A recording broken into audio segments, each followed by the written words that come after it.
So I was talking about my method the other day, Mirror Magic, and somebody commented, this sounds like dissociation. How is it different?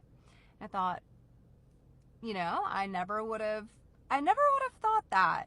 But now that you're saying it, I feel like I didn't explain it very well. So I'm going to go over the difference because it's important. And then I want to talk about also how I think people's minds might go there, like why, and why that never even occurred to me to explain it that way. Okay, so first of all, dissociation is like you're having an out of body experience, like you're experiencing something traumatic and it's not safe for you to experience it in your body. Like it's not safe for you to feel your emotions, or it's not possible for you to leave the situation, and your response to that is to not experience the situation as yourself. You're experiencing it as, a third party, like you're watching it happen. Sorry guys, my lips are so chapped. Can anybody relate to that? Let me know in the comments. I hear this all the time since like maybe November. Like just people are having the most chapped lips. Okay, so anyway, with my method, Mirror Magic, the way I had described it that led her to ask this was I said, you rewrite the story, which is similar to family constellations work. And there is like a little bit of family constellations work involved in this, in the step where you rewrite the story. So there's like more or less 5 steps to Mirror Magic, and the second to last step is rewriting the story. So you place yourself as the hero in this part of the technique, basically. So you experience it very raw, very real, because it wasn't safe for you to experience it in that moment. You have to go back and unlock your subconscious and find enough buried details to re-experience it. So that's the difference, is that it's the exact opposite of dissociation, because you wouldn't need this method. You wouldn't need to go in and re-experience it in a healthy way if you hadn't dissociated in the first place. And I mean, there's lots of other like possibilities other than dissociation, but that's the difference. So if you dissociated during something, you weren't able to actually feel the healthy emotion of it. Now, it's a discordant emotion because we're talking about, like emotional trauma. So it would have been an emotion, like sadness, fear, anger, resentment, whatever. Like you didn't get to feel that discordant emotion, but it would have been healthier if you could have, versus you had to dissociate and then you had to bury it. And, it might be buried, but it's not gone. And it's worse when it's buried because you really need to be moving this energy. You need to be moving the emotion. So in my method, you go back and correct the dissociation.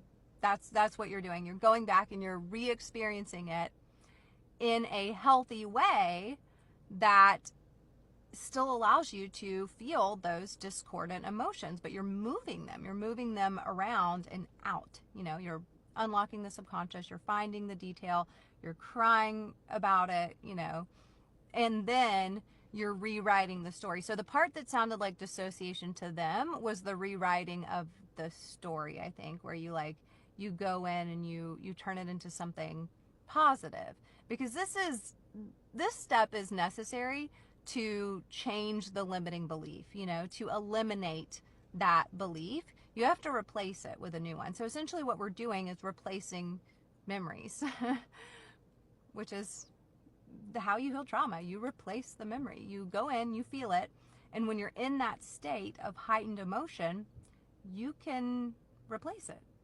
You have to be in that state of heightened emotion. Once you're there, you can replace it. You can replace it by making yourself the hero of the story, saying, I have scripts and stuff, but saying things along the lines of, I was meant to experience this. It was very difficult in the moment, and now I have the tools to reprocess it, and I can move forward from here and just leave this, you know, where it was, basically. Or you can take more of like a family constellation approach, which is more of like role playing, like the people. So first you experience it the way it felt to you, which is very like non-judgmental of what those feelings were. Like you're not trying to be the bigger person in this, like in the step that comes right before it. You're not trying to be the bigger person. You can say whatever you want to say. You can feel whatever you want to feel. It's how it subjectively felt to you, and that's good. That's important, because you're not going to get the big response that allows you to actually replace the memory unless you just experience it like for real, you know, not some like airy fairy spiritual bullshit, like for real, experience it. But then you can follow it up with, you know, this like kind of taking the higher ground, like perspective.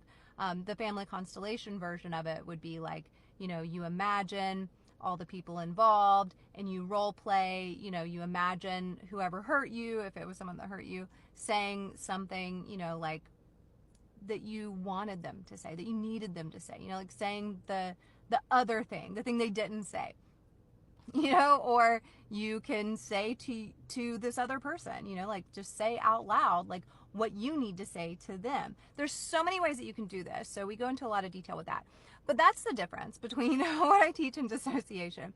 Now, why I think some people go to like thinking that it might be similar to dissociation, versus like taking, you know, like a more, I think, like research-based perspective, I think comes down to the difference between learning from clinicians versus learning from the research. And one's not better than the other. But I say this because I follow some like therapists and psychologists, and if they're not researchers themselves, if they're taking more of like a clinical perspective, then the way they've learned to explain trauma and to understand trauma is so very different than the mechanistic research that I've learned about trauma from, which would be neurobiology, optogenetics, even like hypnotism research has like some interesting ideas about, you know, trauma, light, sound, biophoton physics, like the mechanistic version. Because I'm a researcher at heart. I'm also a clinician, but I'm a researcher at heart. I was a researcher since the day I was born. I was born to be a researcher. And when I was researching and developing this method, the 5 steps of this method, it was all very evidence-based, but disparate data. The data did not come from research on trauma. The data did not come from one study, from one review paper that included a bunch of studies. It wasn't like that. It was very much like a level deeper, like connect the dots, like find the mechanistic understanding of trauma, of memories. And I think that's also part of the difference, is like I'm looking at research on memories, you know, versus research on trauma specifically. So clinicians will talk about like the limbic system and how emotions get trapped in the body because fight or flight is like something you feel in the body. And that's not wrong. Like, I'm not saying that's wrong. But I'm looking at it more from like memories are stored in your DNA in the form of light. That's your wet hard drive. And the brain is the RAM, the random access to, you know, get to those memories. And the eyes are part of the brain, so you can access them through your visual field. So I think that's like where what I'm saying, I think, is like maybe not landing for some people, is like I'm speaking from a research perspective, not a clinical perspective when I talk about trauma. Let me know if that makes sense.